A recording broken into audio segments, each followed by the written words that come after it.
সবাই তো মৃত্যুবরণ করবে রে ভাই।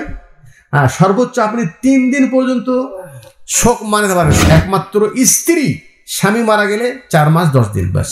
মৃত ব্যক্তি মারা যাওয়ার পর 30 40 খানা খাওয়ানো, মিলাদ পড়া, কোরআন পড়ার সম্পূর্ণ শরীরের বিরোধী কাজ, বেদাত। স্বামী মারা সাথে সাদা কাপড় পরায়। আরে বাবা, সাদা কাপড় এটা কি?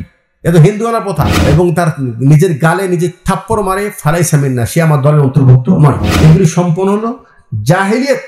এগুলি সম্পন্ন কি? জাহেলিয়াত। পরিবারও খুশি থাক, আল্লাহও খুশি, এত সহজ না। সত্য সত্য, মিথ্যা মিথ্যা। আত্মাহারিক টিভি, ওহির আলোয় উদ্ভাসিত জীবনের জন্য।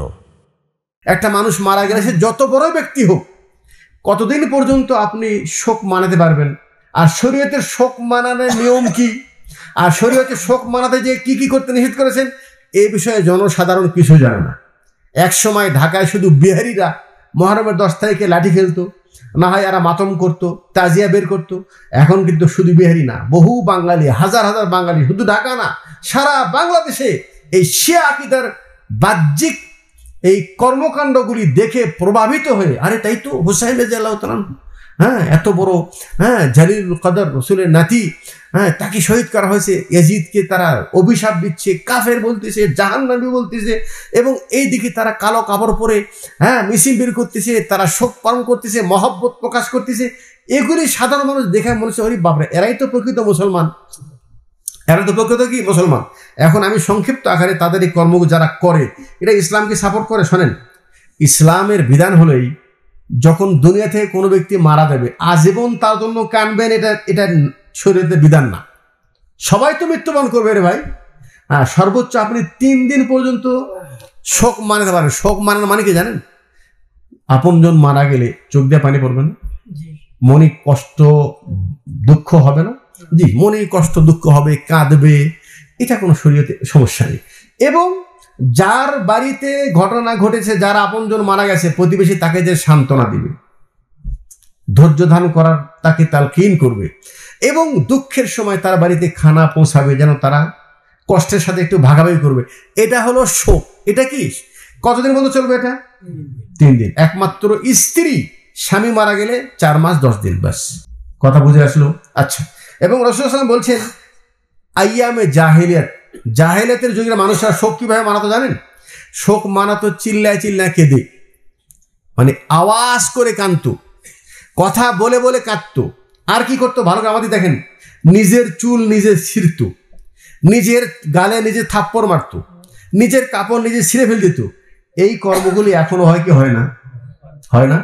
এগুলি সম্পন্ন হলো জাহেলিয়াত। এগুলি সম্পন্ন কি? জাহেলিয়াত। রাসূল সাল্লাল্লাহু আলাইহি ওয়াসাল্লাম বলছেন, হ্যাঁ, মান শাক্কাল জিউব, যে তার নিজের পকেট ছিঁড়ে ফেলে দেয়, হ্যাঁ, ওয়াজারাবাল, এবং তার নিজের গালে নিজে থাপ্পড় মারে, ফালাই সামিন না, সে আমার দলের অন্তর্ভুক্ত নয়।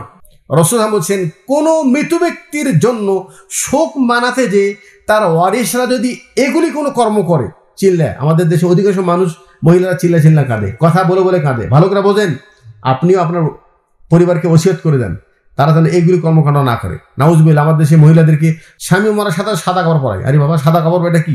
এত হিন্দুয়ানা প্রথা। কাপড় তো কাপড়ই, হ্যাঁ, সে সুসজ্জিত হবে না, অলংকার পরে নিজেকে সাজিয়ে রাখবে না, এটা হলো শোক। কিন্তু সাদা কাপড় পরবে কেন? এবং কানের দুল খুলবে কেন? কানের দুলের সাথে তার স্বামীর কি সম্পর্ক?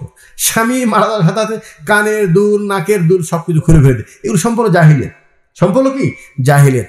আচ্ছা, কি যারা নাকি এইভাবে কাঁদে, কথা বলে কাঁদে, নিজের শরীরকে নিজে মানে, আমার দেশে না কেঁদে, মানে সুর দিয়ে দিয়ে কথা বলে আর কাঁদে, সব জাহিলিয়াত।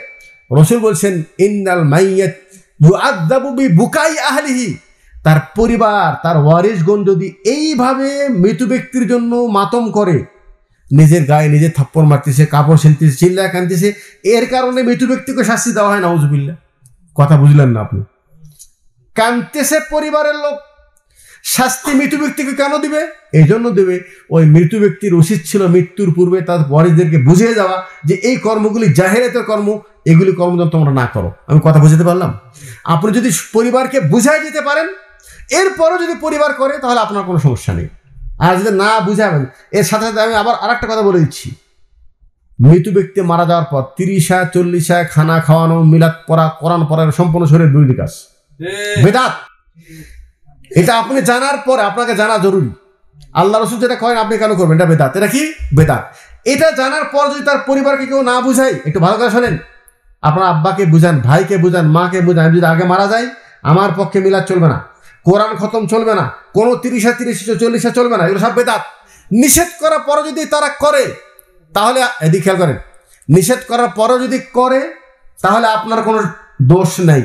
আর আপনি জানেন যে আপনার মৃত্যুর পর সব এগুলি রসম রেওয়াজ মানুষ করবে, আর আপনি সেটাকে সাপোর্ট করে চুপ করে ভয়ে বসেছিলেন, তাহলে ওরা যত বেদাত করবে ওই বেদাতের গুণা আপনার উপরে যে কবরে পাবেন।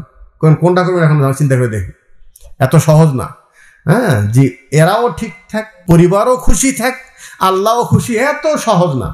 সত্য সত্য, মিথ্যা মিথ্যা। সত্য জানার পর সেটাকে মানতে হবে, মানানোর চেষ্টা করতে হবে। আর যেটা বাতিল নিজেও নিজেকে ধরে রাখতে হবে, মানুষকেও বাতিল থেকে তাদেরকে বুঝাইয়া দিতে হবে। কথা বুঝতে পারলাম?